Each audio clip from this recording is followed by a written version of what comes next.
نحمده ونصلي ونسلم على رسوله الكريم أما بعد فأعوذ بالله من الشيطان الرجيم بسم الله الرحمن الرحيم لقد كان لكم في رسول الله أسوة حسنة وقال النبي صلى الله عليه وسلم إن القلوب تستوي كما يستوي الحديد إلى آخر الرواية صدق الله العظيم وصدق رسوله النبي الكريم ونحن على ذلك لمن الشاهدين والشاكرين والحمد للہ رب العالمین۔ جی شفیع صاحب، آج آپ نے موضوع دیا ہے کہ گھروں میں سکون کیوں نہیں ہے، اس کے عوامل، اسباب، وجوہات کیا ہے؟ تو ظاہر ہے کہ دین سے دوری ہے، قرآن کریم سے دوری ہے، رسول اللہ صلی اللہ علیہ وسلم کی تعلیمات سے، سنتوں سے دوری ہے، اور نتیجہ گھروں میں بے برکتی ہے، بے اتفاقی ہے، اور ادب احترام کا فقدان ہے، مغربی کلچر کا غلبہ ہے۔ اصل بات تو یہ ہے کہ دل کے آئینے میں ہے تصویر یار، جب ذرا گردن جھکا لی دیکھ لی۔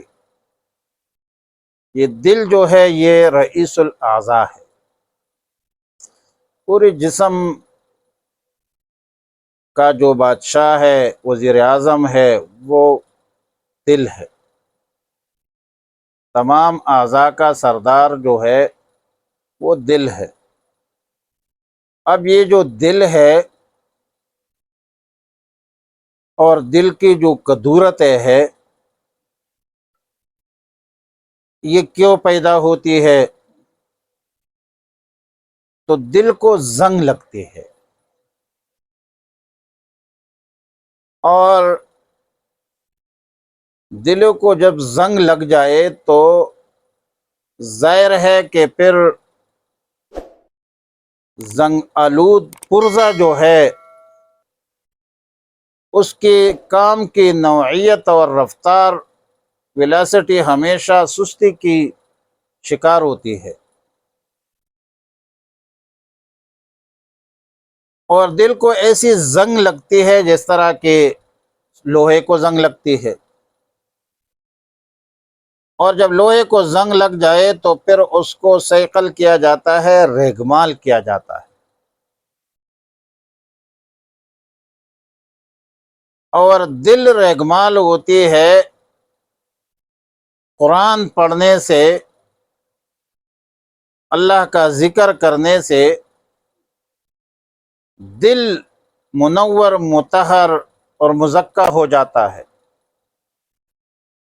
لیکن شومی قسمت،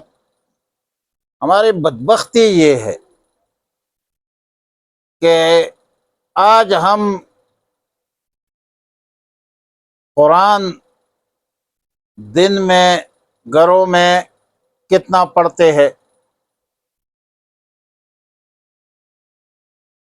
ہمارے دلوں میں جو روحانی امراض ہے، کینہ ہے، بغض ہے، حسد ہے، چغلخوری ہے، یہ کیوں ہے؟ کیونکہ ہمارے دلوں کو زنگ لگی ہے، اور یہ زنگ ختم ہوگی اللہ کی ذکر سے، قرآن پڑھنے سے۔ لیکن آپ مجھے یہ بتائیں کہ گھروں میں جب گانوں کی آوازیں زیادہ ہو، فلموں کی آوازیں ہو، ڈراموں کی آوازیں ہو، اور قرآن کی تلاوت نہ ہو، تو اس گھر میں برکت خاک آئے گی۔ قرآن پڑھنے سے دلوں کی کدورتیں ختم ہوتی ہے، گھروں کی بے برکتی ختم ہوتی ہے، دین کے ساتھ وابستہ ہونے سے مسائل ختم ہوتے ہیں۔ لیکن جب ہم دین سے دور ہو جائے، نہ گھر میں قرآن کریم کی تلاوت ہے، نہ فضائل اعمال ہے، نہ مسجد، نہ مدرسہ، نہ تبلیغ، نہ دینی جدوجہد، حتیٰ کہ ووٹ بھی ہم دینداروں کو نہیں دیتے، تو پھر کیا ہوتا ہے؟ ہمارے گھروں میں بھی برکتی ہوتی ہے، قرآن ہم پڑھتے نہیں ہے، فضائل اعمال کی تلاوت ہم نہیں کرتے، ہر وقت بے دینی کی باتیں ہوتی ہے، ڈرامے ہیں، فلمیں ہیں، گانے ہیں، اور رسول اللہ مبارک صلی اللہ علیہ وسلم کی تعلیمات نہیں ہے گھر میں، چھوٹوں پر شفقت نہیں ہے، بڑوں کا ادب اور احترام نہیں ہے، من لم یرحم صغیرنا ولم یوقر کبیرنا فلیس منا، وہ ہم سے نہیں ہے۔ تو گھروں میں بے برکتی کی مین وجہ جو ہے وہ یہ ہے کہ ہم دین سے دور ہو گئے، اور ہم پر یورپی کلچر کا، مغربی کلچر کا غلبہ ہے، ہمارا اٹھنا، ہمارا بیٹھنا، ہمارا نیند، جو بندہ رات کو لیٹ موبائلوں کے ساتھ، کمپیوٹر اور لیپ ٹاپ اور دیگر چیزوں کے ساتھ لگے رہے، ڈرامے فلمیں دیکھتے ہو، گھر میں تو صبح نماز کیسے پڑھے گا؟ اس گھر میں مجھے یہ بتائے کہ برکت کیسے آئے گی؟ لہٰذا دنیا اور آخرت کی کامیابی جو ہے، آپ فضائل اعمال کی تعلیم کریں گے، قرآن کے درس سنیں گے، قرآن پڑھیں گے، تو قرآن خود کہتا ہے کہ والدین کا احترام کرو۔ توحید کے بعد جو دوسرا عمل ہے قرآن نے جو ذکر کی ہے، وہ ہے وَقَضَىٰ رَبُّكَ أَلَّا تَعْبُدُوا إِلَّا إِيَّاهُ وَبِالْوَالِدَيْنِ إِحْسَانًا۔ اپنے اولاد کو والدین کا قدر و قیمت بتلائے، شریعت مطہرہ کے احکامات بتلائے کہ والد کے سامنے آپ نے ان کی آواز سے بات بھی نہیں کرنی ہے، والدہ کے سامنے آپ نے بدتمیزی نہیں کرنی ہے۔ جب ہمارے گھروں میں چھوٹے بڑے کی تمیز آ جائے کہ یہ چھوٹا ہے، یہ بڑا ہے، یہ باپ ہے، یہ ماں ہے، تو پھر ہمارے گھروں میں برکت آئے گی، حقوق پائمال نہیں ہوں گے۔ فساد تب بنتا ہے جب حقوق پائمال ہو جائے، بڑوں کے حقوق ہے، چھوٹوں کے حقوق ہے، ماں کے حقوق ہے، باپ کے حقوق ہے، بیوی کے حقوق ہے، ان لکل حق حق ولنفسک علیک حق، آپ کے نفس پر بھی آپ کا حق ہے۔ تو دین سے دوری ہو، تباہی ہے۔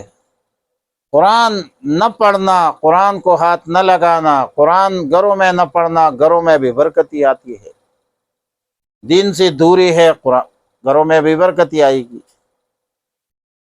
اللہ کے احکامات اور رسول اللہ صلی اللہ علیہ وسلم کے تعلیمات سے بے خبری ہوگی، غفلت ہوگی، سمجھ نہیں ہوگی، اور پھر ہم مسلمان ہے، کلمہ گو ہے، لا الہ الا اللہ محمد رسول اللہ پڑھا ہے، پھر ہم اللہ کے احکامات، اس کلمے میں ہم نے اللہ کے ساتھ وعدہ نہیں کیا ہے کہ یا اللہ آپ کے احکامات اور رسول اللہ صلی اللہ علیہ وسلم کے تعلیمات پر عمل کریں گے، تو کیسے عمل کریں گے؟ پڑوس کا حقوق ہے، والجار بالجنب والصاحب بالجنب، قریبی پڑوسی ہے، اجنبی پڑوسی ہے، معاشرہ ہے، سوسائٹی ہے، انسان مدنی الطبع ہے، مختلف زاویوں سے ہر انسان دوسرے انسان کا محتاج ہے۔ تو گزارش یہ ہے کہ گھروں میں بے برکتی کی جو مین عوامل ہے وہ دین سے دوری ہے، قرآن سے دوری ہے، حدیث سے دوری ہے، دینی تعلیمات سے دوری ہے، اور جب یہ دوری ہوگی تو پھر تباہی ہے، بربادی ہے، پھر اولاد کب فرمان بردار بنیں گے؟ بتلایا جائے کہ اللہ کے بغیر اگر غیر کو سجدہ جائز ہوتا تو اللہ حکم کرتا بیوی کو کہ اپنے خاوند کو سجدہ کرو۔ اب بیوی خاوند کا کتنا احترام کرتی ہے، آپ خود سوچ لیں، اپنے گریبان میں سوچ لو، اپنے گریبان میں سوچ لو کہ ہمارے گھروں میں جو دینی ماحول ہے وہ میسر ہے، ہم نے پرووائڈ کی ہے یا نہیں کی ہے؟ اور یہ پوچھا جائے گا کلکم راعٍ وکلکم مسئول عن رعیتہ، گھر کا جو بڑا ہے ان سے پوچھا جائے گا کہ آپ نے گھر کا ماحول کیسا بنایا ہے، بے دینی کا ماحول بنایا ہے یا دینداری کا ماحول بنایا ہے، آپ نے گھر کو جنت بنایا ہے دوزخ بنایا ہے۔ اللہ تعالیٰ سے دعا ہے کہ ہمیں نیک اعمال کی توفیق عطا فرمائے، دین پر چلنے کی توفیق عطا فرمائے۔ وصلی اللہ علی النبی الامی الکریم وعلی آلہ وصحبہ اجمعین۔